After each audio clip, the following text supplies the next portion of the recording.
देखो बच्चों, ये लंबवृत्ताकार शंकु के अति संक्षिप्त उत्तरीय प्रश्न को हम लोग करने जा रहे हैं। और ये जो है संक्षिप्त उत्तरीय प्रश्न, ये मेरे अगले वीडियो में इसमें करवा देंगे। देखो बच्चों, ये जो अति संक्षिप्त उत्तरीय प्रश्न है, इसमें करके दिखाना नहीं होता है।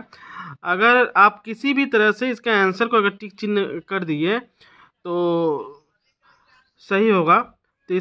तो देखिए, पहला जो सवाल है, एक लंबवृत्ताकार शंकु के तिर्यक ऊंचाई 15 सेंटीमीटर एवं भूमि का आधार का व्यास 16 सेंटीमीटर होने से शंकु के पार्श्वतल का क्षेत्रफल, हम लोग क्या जानते हैं पार्श्वतल का क्षेत्रफल, पाई आर एल। देखिए सब में, अब देखिए ये पाई जो है सभी ऑप्शन में है, तो ये आर और एल को अगर गुना कर देंगे तो जो हमारा संख्या होगा वही उसका आंसर हो जाएगा। तो आर यहाँ देखिए व्यास का है, क्या कहा है, 16 कहा है, तो 16 का है, तो अच्छा ये पाई को रहने देते हैं। और ये 16 क्या, 16 का आधा कितना था, 8 होता है। और एल मतलब क्या, तिर्यक ऊंचाई कितना दिया हुआ है, 15 दिया हुआ है, तो ये 120 पाई वर्ग सेंटीमीटर, तो ये सी आंसर हो जाएगा। अब ये 2 नंबर देखिए, दो लंबवृत्ताकार शंकु का आयतन का अनुपात 1:4 है, उनके आधार के अर्धव्यासों का अनुपात 4:5 होने से उनकी ऊंचाई का अनुपात होगा। तो इस सवाल को थोड़ा करना पड़ेगा। अब देखिए यहाँ पे जो आयतन का अनुपात जो है 1/4 बराबर के दाएं पक्ष में लिख देते हैं। और हम लोग सूत्र क्या जानते हैं, आयतन 1/3 पाई आर। आर का मान क्या है, यहाँ 4 पे स्क्वायर कीजिए, यहाँ पे ये मत पकड़िए 4r 5r, इस तरह से मत पकड़िए। अगर डिस्क्रिप्टिव अगर रहता तब आप यहाँ पे 4r और 5r पकड़ते, जो भी हो यहाँ पे 4 पे स्क्वायर कीजिए। और पहला जो है शंकु का, उसका ऊंचाई h1 पकड़िए, और नीचे वाला देखिए 1/3 पाई, इसका अर्धव्यास कितना है, 5 पे स्क्वायर कीजिए और इसको h2 पकड़िए। अब देखिए 1/3 कट गया, पाई कट गया, ये हो जाएगा 16h1, ये हो जाएगा 25h2 इक्वल 1/4। तो h1/h2 1/4, ये उलट जाएगा 25/16, तो ये 25/64, तो अनुपात हो जाएगा 25:64। तो ये आंसर डी हो जाएगा। अब 3 नंबर सवाल देखिए, एक लंबवृत्ताकार शंकु का अर्धव्यास की लंबाई समान रखते हुए उसकी ऊंचाई को अगर दुगुना करने पर शंकु का आयतन बढ़ जाएगा। अब देखिए, अगर लंबवृत्ताकार शंकु का अर्धव्यास अगर r होता है और ऊंचाई अगर h होता है, तो इसका जो प्राथमिक जो आयतन होगा v इक्वल 1/3 पाई r² h। अब यहाँ पे देखिए अर्धव्यास की लंबाई समान रखते हैं, मतलब इसमें कोई चेंज नहीं है, ऊंचाई को दुगुना कर देते हैं, तो वो जो आयतन होगा वो देखिए कितना होगा, तो वो आयतन 1/3 पाई r² h जो हो गया 2h हो गया। अब इसी को 2 को आगे लिखते हैं, ये पाई r² h, तो ये जो पार्ट है इस पार्ट को हम लोग 2 भी लिख सकते हैं। अब यहाँ पे परसेंटेज मांगा, परसेंटेज का सूत्र क्या होता है, जो अंतिम आयतन मतलब 2b में से प्राथमिक आयतन घटेगा बाय प्राथमिक आयतन इंटू 100।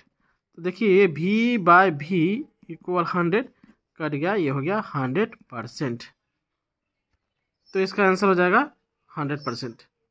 अब 4 नंबर सवाल पढ़िए, एक शंकु का आधार का अर्धव्यास एवं ऊंचाई प्रत्येक को दुगुना करने पर शंकु का आयतन पूर्व आयतन का कितना गुना हुआ। देखिए, तो मान लेते हैं जो प्राथमिक आयतन v है, और तो इसका सूत्र होता है 1/3 पाई r² h। अब क्या कर रहा है, जो 1/3 पाई अर्धव्यास को भी दुगुना कर दे रहा है और h को भी दुगुना कर दे रहा है।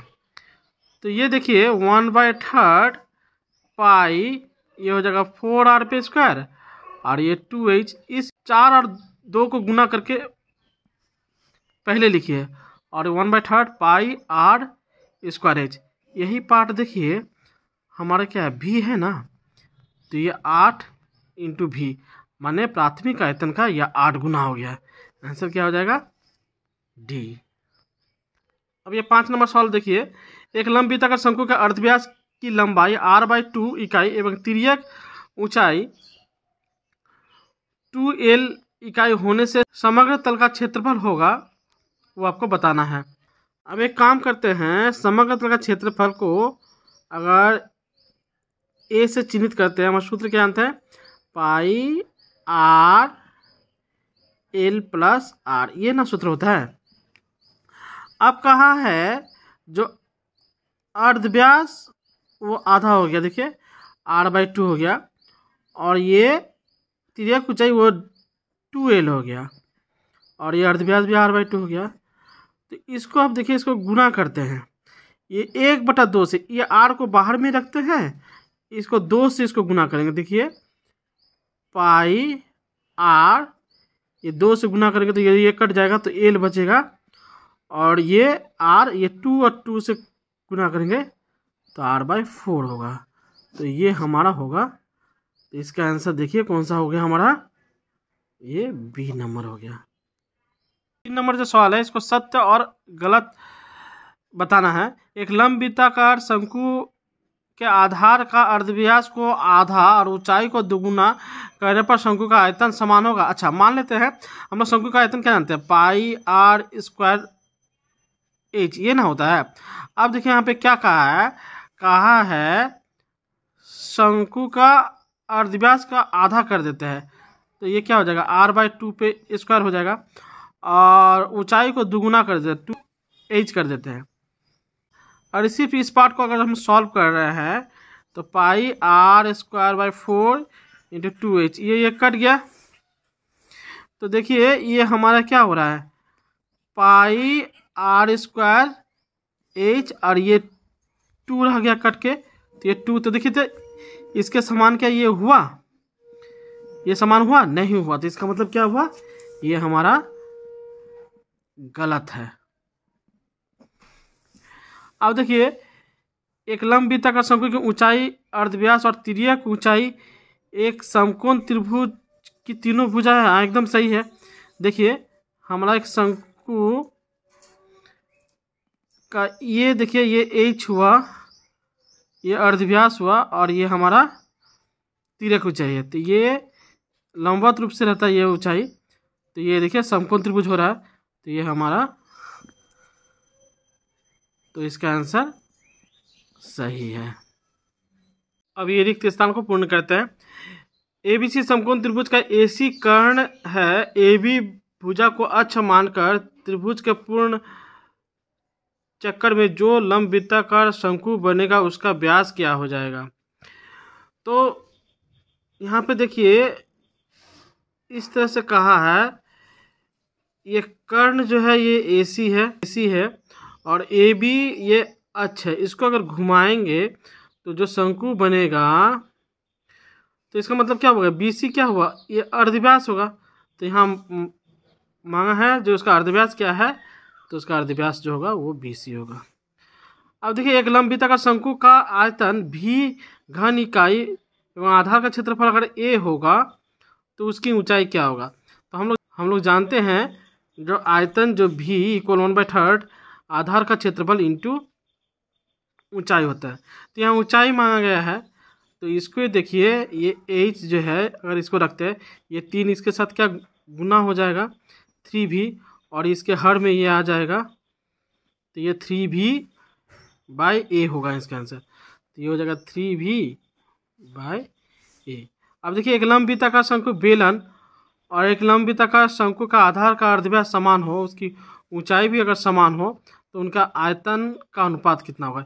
एक बात याद रखिएगा, जो बेलन का आयतन जो होता है वो शंकु का आयतन का 3 गुना होता है।